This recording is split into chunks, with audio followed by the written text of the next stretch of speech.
It seems like the state is trying to kind of get a lot more control of how the youth and children, what their exposure should be to digital technology.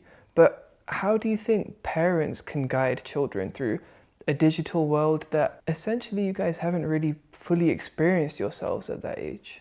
Well, luckily, for example, for me, I kind of became more digital savvy because my business was e-commerce, and of course not as much as, for example, my younger daughter Amina, or you guys of course would be more savvy than I would. But still, I mean, of course but there would be of course parents who haven't kind of seen digital world as closely as, for example, myself, or even older than me. I know some uncles who couldn't even email.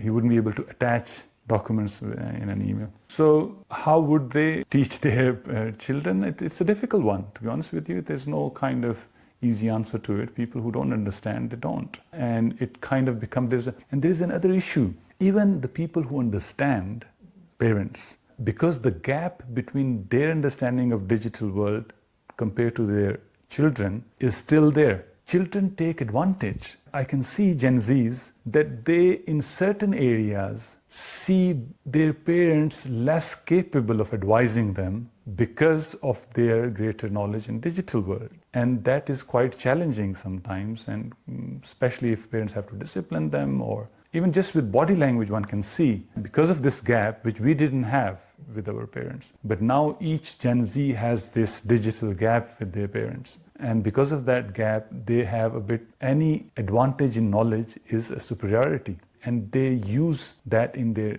language, their communication, and even I have seen that in body languages as well. So it is difficult to fill, because it is only natural for them to be knowing more of digital than our age group. And that is a very interesting point, because you're right, that old kind of knowledge gap that was there between father and son, mother and daughter, has been superseded now, because everyone has, from a very young age, from the age of 4, 5, to when you can actually physically use a tablet, you do have access to a lot more knowledge, and then obviously to an age where you can process it.